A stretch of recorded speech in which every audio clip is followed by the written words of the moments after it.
Recording now. So this is the CQU Mooting Society. Is that the right term, is it?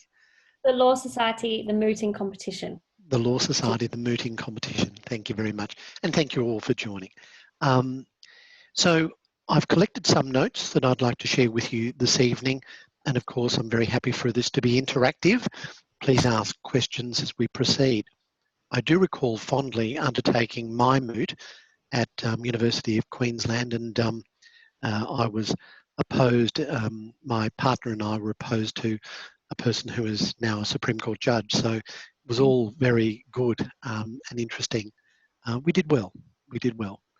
Now, one of the things that I like to see, one of the things that I like to do in court when I was practicing, so I'm now no longer a barrister, I'm now an acting magistrate, which meant that I had to give up being a barrister. But either way, the principles are the same. In court, what I used to like to do, or what I like to see, is where people effectively communicate simply and effectively. When I was at school undertaking debating, it seemed to me that the way in which they taught people was to project your voice, to be very outspoken, almost thumping the table type approach, which is not something you see very often in court. For example, our newly appointed Chief Judge, Judge Devro SC, is someone who you'd really want to see in practice. And he, like many other excellent advocates, is very quietly spoken and very clear and works through the problem in a way that's systematic. Now, why would you do that? Why would you be quiet and clear using simple language in order to advance your case? Hi, Samantha. Wouldn't there be an argument to suggest that you should be thumping the table to be more effective? What are your thoughts? You don't have to answer. I would have suggested, if you're dealing with a jury, in particular if it's a jury trial, if you make it too complex, too difficult, they're going to lose their focus very, very quickly and lose your arguments. They're going to lose the point you're trying to get across. That's why I would take the very simple approach. Yes, good. Any other thoughts? I agree with that. There's no loss of interpretation if it's clear and concise. Yes, that's an excellent one as well. So you're not losing your audience and you're communicating effectively by keeping the message fairly simple. Can I ask you this? What do you think a court wants of you, which would be useful in practice, but also in the mooting context? Maybe, if you don't mind, Izzy, maybe we could use the chat facility, mention a few words. So what do you think the court wants from you? Just a few words, use the chat facility. I think with court too, John, because they're recorded, when you're using clear, soft, precise, simple words, it's easy to actually have it transcribed for the stenographers. Oh, that's true. Yeah, I understand. So it helps. And remember, of course, that where you've got a transcript, it doesn't pick up the pauses. So it's tempting as an advocate to rush into something, but you don't necessarily have to do that. So some of the thoughts are succinct arguments, says Izzy. Advocacy, says Glenn. So what the court wants from you is really, I can use this word, assistance. And very often courts will thank you for your assistance. Let's go back to basics. As an advocate, why are you there? And what's your ultimate responsibility? You're there to advance an argument on behalf of a client, sure, but what's your paramount consideration? What's your paramount duty? And where's that? Yes. Your first duty is to the court. Exactly, yes. And that's part of your ethical obligations. So when a court says thank you for your assistance, that's meant to be a genuine exchange because you are there, amongst other things, within the context of advancing your arguments on behalf of your client, you're there to assist the court. Now, if you're there to assist the court, what are some of the things that come to mind in terms of the mindset and the approach that you might adopt? Let's just take a moment to think. You're there to advance the interests of your client, but you're there to assist the court as well. So what do you think of when you think about assisting the court? What comes to mind? Honesty. What are some of the words? Honesty, yes. Very good. Ethics. Ethics, yes. Kat says knowledge and truth and facts, yes. I like all of these things. The court needs to trust you, don't they? Mm. Now, if the court trusts you and you're advancing an argument that is clear and logical, then you're well on track to doing well, aren't you? Mm. If the court trusts you, but they can't understand you, or they can't understand the logic of your argument, you're going to lose the court, even though they trust you. So it's a combination of the two. Leaving aside court advocacy for a moment, in general terms, how do you gain the trust of someone else, or how does someone gain your trust? By being genuine and Yes. warm and welcoming. Genuine, warm, welcoming, yes. An honest face, a nice voice goes a long way. And that doesn't necessarily mean banging the table, does it? No. So if you're there as an advocate to persuade, being someone who could be easily liked is an advantage, I would think. So it doesn't hurt within the constraints of good prudence to smile and be relaxed, be comfortable. Let the court know that they can relax just a bit as well, because you're there to assist them. And remember, of course, that as you start to speak, the court wants you to do well. Mm. If they're looking for assistance, it means they want you to do well. Now, if you notice that all of the discussion I've had so far has been in relation to the interaction between you and the court, I haven't mentioned your opponent, and that's quite deliberate, because I think a mistake in advocacy from time to time is to focus your attention on the opponent, which means that you're not necessarily there assisting the court, playing the man or the woman, not the ball, so to speak. Do you understand what I mean? So your job is there to assist the court. Now, if your opponent is carrying on, thumping the table, making unnecessary and useless objections, and basically disrupting the process, what do you think the court will think of them?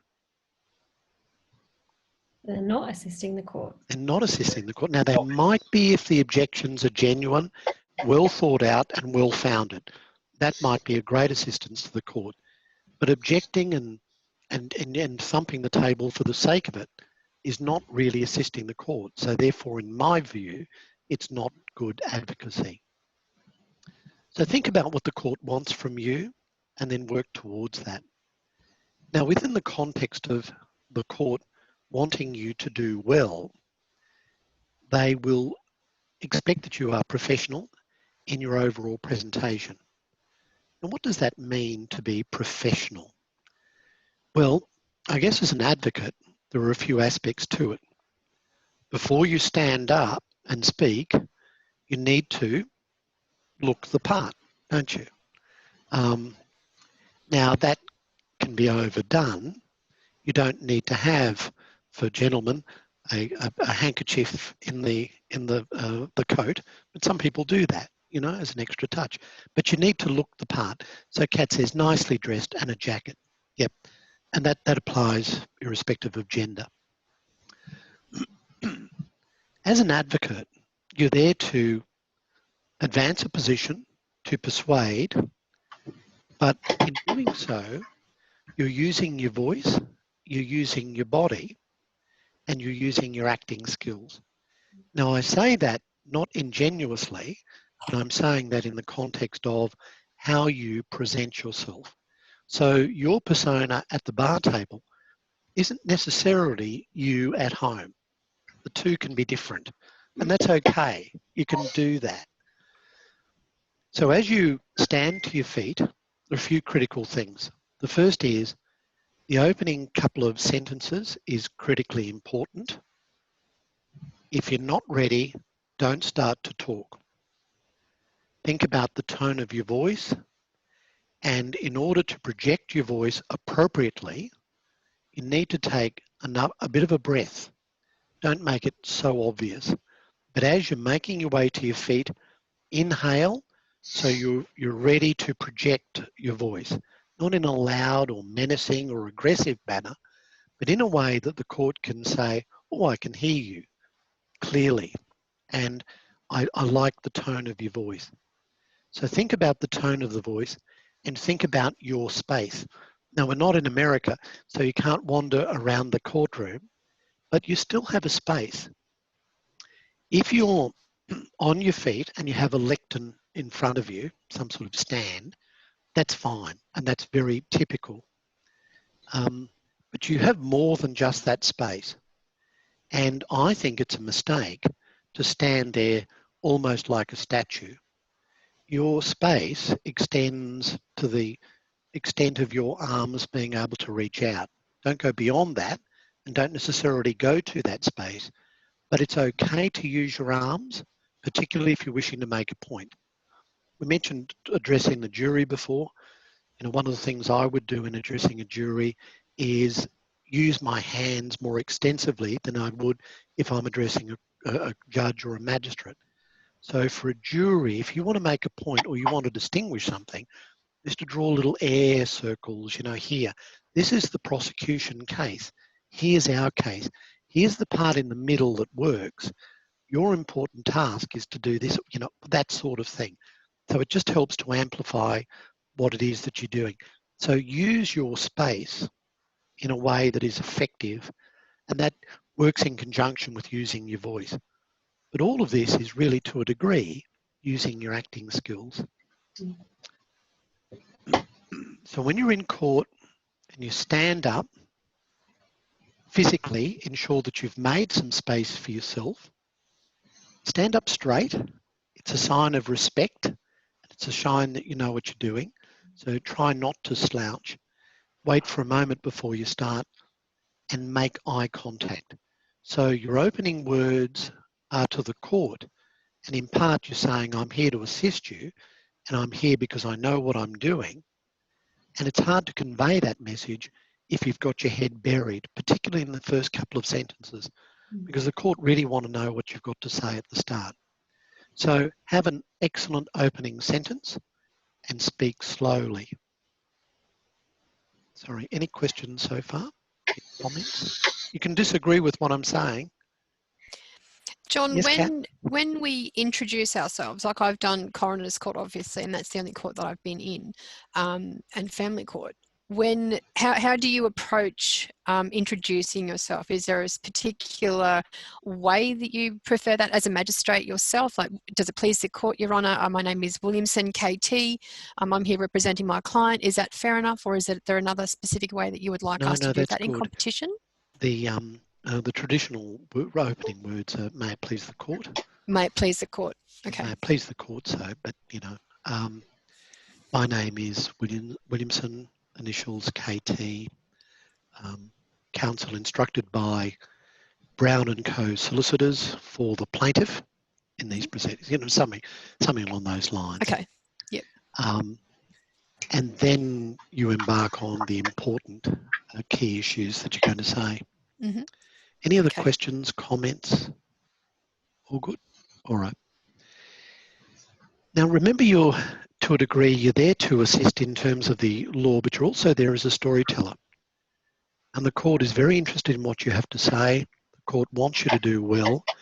So sometimes it's appropriate for you to change the pace at which you're speaking, particularly if you wish to make a key point, if you wish to emphasise the moment. Now, I mentioned at the start, inhale as you stand up. When you're about to make a key point, inhale, make a point or a part of the point, then perhaps pause. Pausing might be exhaling, but pause. I'll give you an example. So an advocate might say this, and then his mother died and he went off the rails. Contrast that to the same words, but presented in a slightly different way.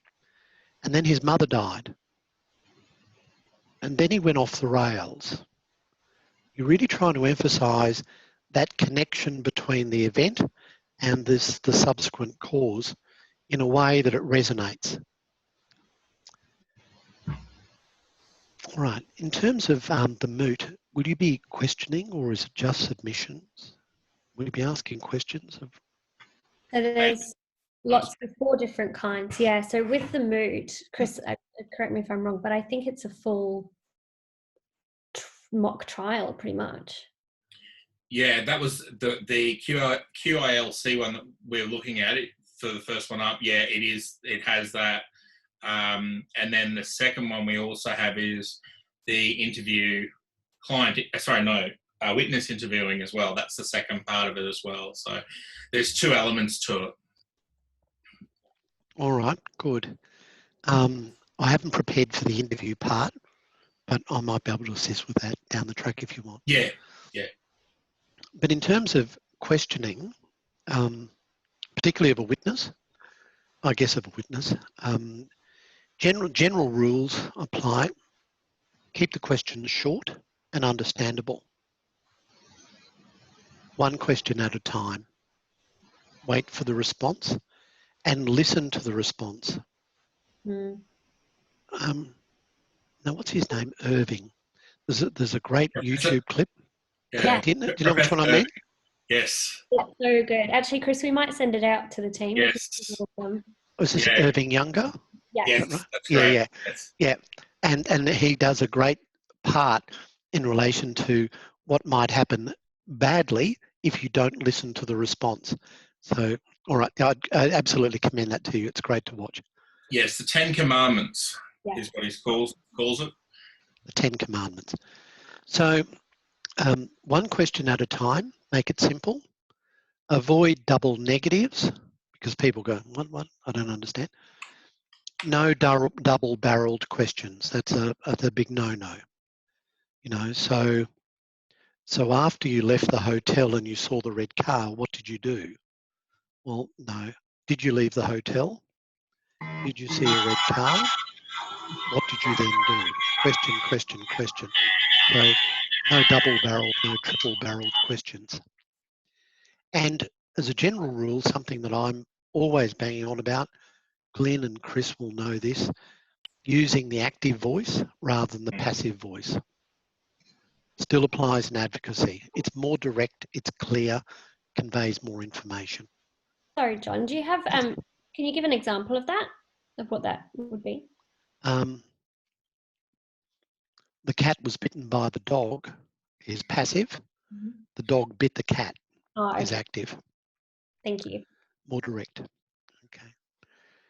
Now, in terms of courtroom advocacy, the first is that generally speaking, you prepare written submissions, or if you're seeking an order, a draft order. I don't know whether that would apply for your moot. When I was doing the bar practice course, I did my family law practical in front of Judge Jarrett. And Judge Jarrett, if he views this video, Judge, won't mind me saying that he is extremely, extremely competent, but he's also extremely demanding. And when I did my presentation, I presented comprehensive and clear written submissions, which seemed to go over well with the judge. So it made my task so much easier because I'd already established a degree of credibility before I even started to speak. And some of my colleagues didn't do that. And it was a much more difficult task. So if you can prepare written submissions or a draft order, do that. Now we've talked about announcing the appearance. So as Kat mentioned, that's the basic way of doing it. You certainly need to be prepared. You need to be concise, as some of the other words that we use. And this next one is often overlooked, but it's really important. Be guided by the court. Now, I don't know how realistic this moot will be, but in practice, if you stand up to present a monologue, it's rare that you have an opportunity to complete that task uninterrupted. The court may guide you, and probably will guide you, as to what they want. When I was practicing as a solicitor, I regarded myself as a solicitor advocate, so I used to do a lot of district court type work and some Supreme Court work, but a lot of district court work as a solicitor. And I remember undertaking my first appeal in front of Judge McGill, who was like really so clever, really excellent in terms of his work. And I had everything mapped out as I wanted to present it, but I didn't get a chance. Not long after starting what was obviously my monologue, Judge made it clear, I want to know about this aspect, I want to know about that aspect, I want to know about this further aspect. So you've got to be prepared to be guided by the court. You don't argue with the court, you go with the flow, because the golden rule is you're there to assist the court and be guided by the court, because the court may look at the material, have an idea of the case and think, all right, well, I understand all of these things, but there's 3 areas here where I really want some assistance. So if you're there to assist the court, don't press issues that are of no significance to the court. You have to be comprehensive, but you also need to work through. Di Fingleton was very specific as well, worked in court, and I went through uni. We were in the same, batch, if you like, going through court, going through uni in the late 70s. All right, Di was my first coroner, John. Oh, is that right? My first advocacy was in Caloundra Court in 2008, yes. And she was very, very helpful and very supportive of our advocacy work, and she guided me through my first coroner's submission and all the nervousness and stuff, and she actually took me beside after court and commended me on the job that we'd done, and has been a very good supporter of that. Very helpful. No, I'm not surprised to hear that, so that's great. Thank you. All right, so one of the ways that you can assist the court so that the court has a good idea of where you're going is to state your conclusion at the start and then work towards establishing that. You'll get a good idea of what the court is thinking as a result of that opening. For example, if you're doing some advocacy in relation to a sentence matter and you believe that the court should impose an intensive correction order, then, which is an unusual order, you can state that at the start. The court will then go, or you're going to need to persuade me on that, or yes, that's one of the options that I'm considering. So it helps to guide you. It's always, you don't have to do that, but it's always a good way of doing that. Now, tying those things in together, if you're preparing a monologue and you're not given the opportunity to follow that monologue as you want, then you may find yourself in some difficulty because the court wants to know this or that or that. So you need to prepare your material, your notes, in a way that you can rely upon under pressure and be flexible. So that probably means not typing out long paragraphs where you're stopping and saying, hang on, Judge, I need to find where I'm up to. You understand what I mean? So I like, Chris and Glenn know this, I like toolkits, which follows on from Associate Professor Scott Beattie promotes. Yes. And I think having toolkits gives you quick links, quick ways of jumping from one place to another. And that's really important in advocacy. So take the instructions and prepare the notes in a way that you can rely upon under pressure. Now, of course, you need to undertake your research, and I hope that your research skills are very good or improving. A little plug for something I did some years ago was a 4-part set of videos on research. Glenn and Chris have probably seen that, but they're pretty regular. All of this is, I put everything on YouTube, so it's all pretty available and easy to find if you want to find it. But undertake your legal research. Then one of the rules is that you're supposed to have the law available to the court in hand-up form using the authorised report. So if you're referring to a key case, you don't provide an unauthorised report. You provide the authorised reports, so the Commonwealth law reports or the Queensland reports, and you actually have a set of, or have a copy of that case to hand up. And So there's some of the sort of more technical side of things. One of the things that you should be aware of is this. Coming back to the central theme of assisting the court and the court trusting you, you should be prepared to make and actually make necessary concessions. So in other, you don't have to fight for every point. If you've got 6 potential arguments, be prepared to advance 2 or 3, even if it means conceding some of the minor ones, because the court will say, okay, well, you're being reasonable. And you'll often hear that phrase in court, Ms. Brown or Mr. Black, whatever the case may be, made a reasonable concession in relation to this point. Subtext, thank you for doing that. That saved me some work so I can concentrate on the real issues.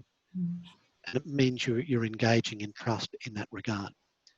And so what that means, you can't make those concessions unless you consider the counter arguments and what your opponent is likely to come up with. All good so far? Yes. Oh, this is awesome. It's Oh, invaluable. good. Okay. Thank you.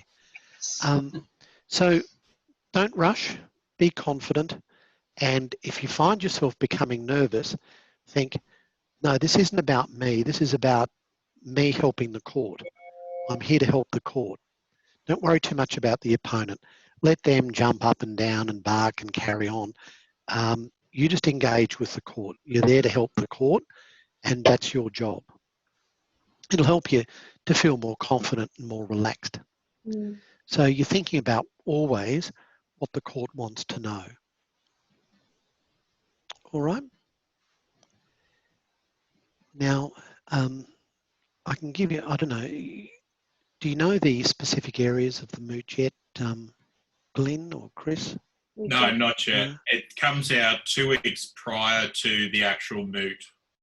Right. So it could be any area of practice. Yeah, there was a comment. I've got last year's one. There was a comment made to me by the guys on the QILC board that usually it will be an appeal. Okay. And that they'll give you an appeal book, and then you have to go through that and obviously make your case from that. I've just having a look at last year's one. So Yeah.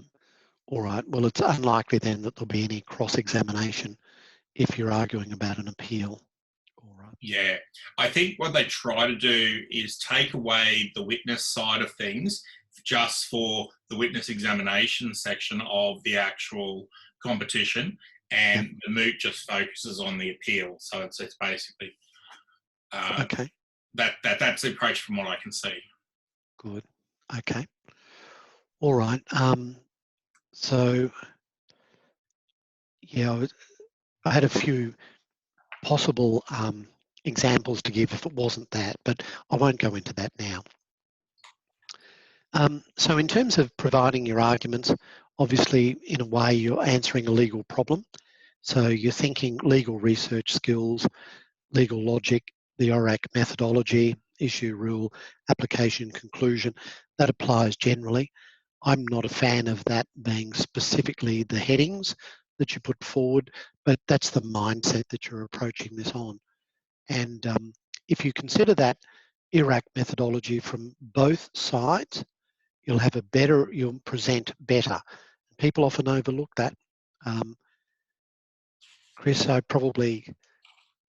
was something in the last assessment, not you, but just generally, there were a few areas where people didn't think carefully enough about the opponent's arguments. So develop your legal research skills,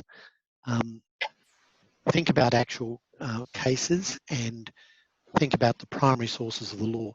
So if you can, base your arguments on legislation coupled with case law. You can still introduce secondary sources of law in textbook, etc., but don't rely on that as the starting point. When it comes to considering case law, people often overlook cases of the Supreme Court interstate, relying too much generally on Queensland cases. But there's a decision of Farrer Constructions Proprietary Limited, and SAYD, that's SAYDEE, Pty Ltd, it's 2007 HCA, and that's Farrow Constructions. And in that case, the High Court suggested that courts of appeal in all states and territories were bound to follow decisions of a court in another state or territory. The previous view was that states, decisions, courts in one territory or state were not bound to follow decisions interstate. So Farrow changed that approach. All right, so as you're reading through the appeal book, you're trying to develop an approach to the legal problem. You're thinking IRAC methodology, you're working on databases that work for you, and of course it's important that you develop a search strategy. And everyone's got a different search strategy. You know, some might like Thomson Reuters, others might like Westlaw, etc., or Jade Barnett. Jade's off. I think Jade is great, and it's often overlooked by people. So know where to find the legislation, how to cite a case. You'll need to be good at note up or case citation and legislation citation. Think also about the timing of when legislation came into effect. So if you're dealing with an appeal, it may be that the legislation now is different to the legislation as it was at the time of the relevant matter. And that's a bit of a trick that people put in intentionally, so that if you start to argue, you know, an argument based on section 61A, the court might say to you, but that wasn't relevant law at the time, was it? Wasn't that introduced after these facts? So, you know, just watch out for that timing. But what it means is you need to be able to read the legislation so that you know when different versions of the Act came into effect. Were you able to do that now? Do you know how to do that? Yeah. Great. All right. Also, make sure that you know how to find subordinate legislation. And this is a really important resource. Explanatory notes or explanatory memoranda are really important because it gives you an idea of what it is that the legislation was all about and why it was introduced. So statutory interpretation skills.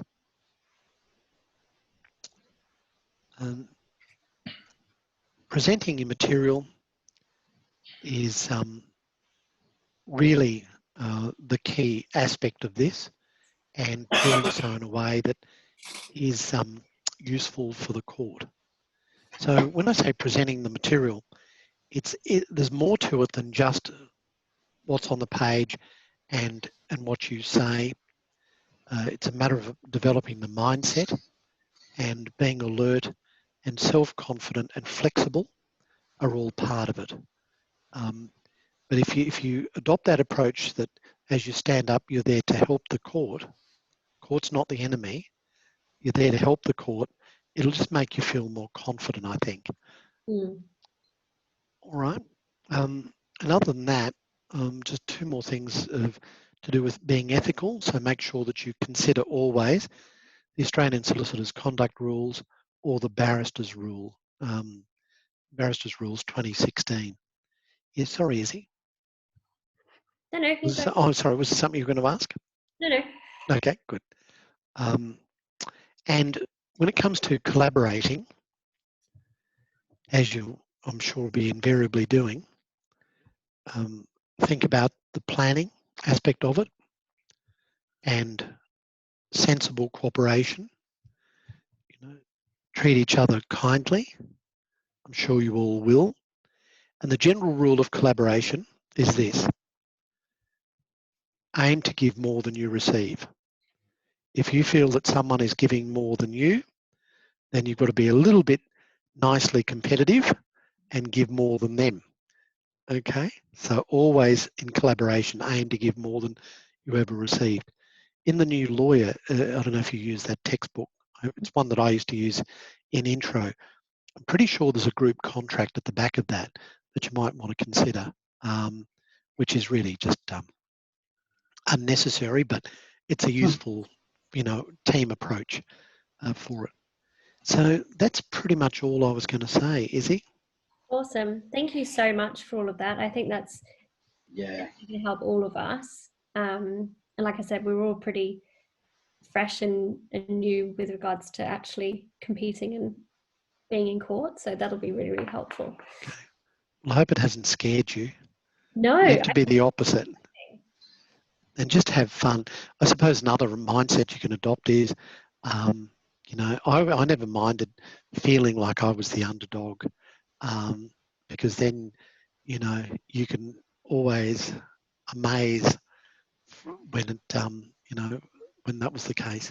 Yes. And I think probably because CQU has never really been a part of these competitions before, we probably will go in as the underdog. So let's take that with us and go for it. Okay, good. Oh, good on you. I'm really pleased to hear that CQU is getting involved in this process. All right, now any questions or comments? All good? Okay. Now, Izzy, did you want to have a chat with everyone else without me being here? Well, you're welcome to be here, but No, you don't need to if be. if you've got other things to do. So do you want me to stop the recording now? Yes, please. That'd be great. All right, thank you.